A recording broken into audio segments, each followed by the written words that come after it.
Hello everyone, তো আজকের হলো 16ই সেপ্টেম্বর। বাঙালির 12 মাসে 13 পার্বণ, আর তার মধ্যে একটি হলো রান্না পুজো। আমার মতে রান্না পুজো হলো 3 ধরনের।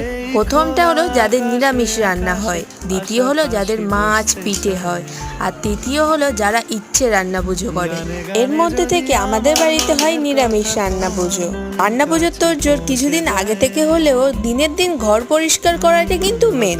অন্য বছরের থেকে এবছরের মধ্যে একটু পার্থক্য আছে, কারণ আমার দাদু মারা গেছে 1 বছরও হয়নি। চলো এবার তাহলে রান্না পুজোতে ফেরা যাক। বিকেল বিকেলই আমার মা সব সবজি ধুয়ে ফেলেছিল যেগুলো রান্না পুজোতে লাগবে, আর এদিকে আমি সব ধরনের মশলাও গুঁড়ো করে নিয়েছিলাম।